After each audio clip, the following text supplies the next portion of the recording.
Dobrze. Hi, my name is Zofia Jaworowska. This is Michał Sikorski and Petro Vladimirov. We're from Poland. Petro is Ukrainian living in Poland, and together we're the curators of the Polish Pavilion at London Design Biennale. And so the pavilion is about reclaimed windows reuse, and in general the use of reclaimed building components in architecture and design. And we're showcasing windows that have been collected from Londoners and that will go to Ukraine to help people and so they can help the reconstruction of destroyed homes. Yeah, this is a part of a project it's a continuation of a project that we've been doing in Poland since July last year. We've been collecting windows from donors all around Poland and sending them to non-profits in Ukraine. So we hacked the Biennale in order to get some windows from Londoners as well. It was quite a challenge because in London, windows and in general in the UK, sash windows, old wooden traditional windows are much more common than PVC windows, and actually those plastic babies are what we need the most because they're durable, stable, and they can survive transport throughout thousands of kilometers. Yeah, and coming back to the exhibition, we hacked the Biennale for the second time, and now we use this second, like one of the space of the exhibition as a storage, as you can see. So we are storing those windows here for the duration of the whole Biennale, and then they will go firstly to Poland and then to Ukraine.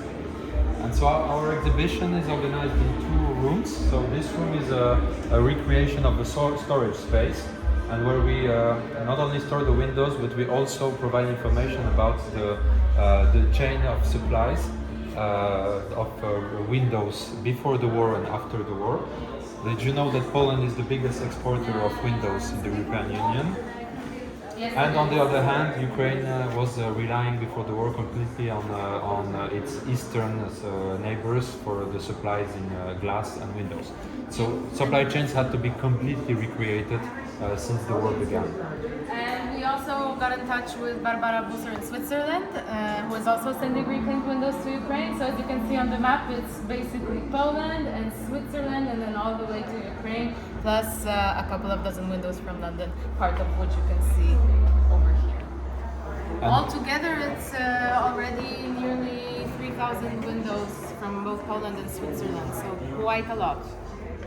And so that is the second space of our exhibition, when we recreated a domestic space where the collected windows, how we're showing how they can be implemented.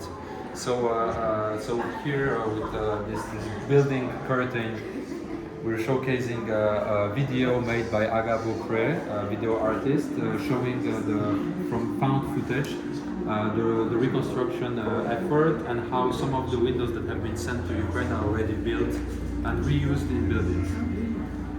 Which actually kind of questions the very notion of design. So you can see how those windows are, coming from the different shapes being installed, and at the same time in the very space we are showing the one-to-one mock-up of one of the windows being kind of like assembled. And the very interesting point about this example is that actually this solution can be used not just in a single family house where you can come outdoor and fix it from the outside, but this solution can be implemented, for instance, on the 8th floor of the block from the inside. Yeah, this is probably one of the more crazy ideas, but there are more. And those are ideas we created with different architectural offices in students. Poland and students as well during the Architecture Festival in Wrocław. All of them are available open source in Ukrainian for download for anyone who needs a simple DIY IKEA-like instruction on how to install a window with as little tools and as little people possible. And those are basically solutions that answer different problems, because a reclaimed window will never 100% match your needs. So you will always need to... If it's an existing building, yes. Yeah. Because designing with reclaimed material poses new challenges. So basically, in case of windows, the existing window opening is not necessarily the size of the window you get. So what do you do with this? So the catalog answers all the possible situations. Sometimes you cannot make a scaffolding if you're on the higher level of a building block that's from concrete. So in terms of design, you have to accept to lose some control as a designer and an architect. And So you have to adapt to existing situations and materials. How will that influence architecture and design? And how do you design also new elements, sort of they can be reused afterwards by others? And one of the examples is we wanted to showcase is this bench, which is made from insulation styrofoam boards. There's only one cut made to build it, and after the exhibition it will be dismantled and will be used in a building as a normal insulation board. So we're looking forward for what kind of aesthetics reuse will generate.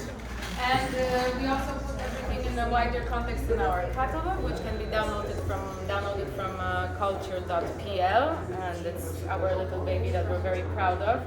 And inside you will find the conversations we had with different people who either are working on material reuse or used reclaimed materials in a crisis situation as we did. So we are talking to Lara Moutin, who was re-implementing windows in Beirut after the blast in the Lebanese port a few years back.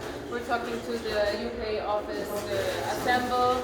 We're talking to Barbara Busser, who's also sending windows but has been working with material reuse for many, many decades. So whoever's interested, it's available online. I think we're expanding the very notion of design not only into objects, which you can see here, but on the very process as well. So that's the purpose of like involving people who, not necessarily designers, but more like kind of people from supply chain, which is very interesting as well. So process can be designed as well and should be. Yay! Thank you. So come to London.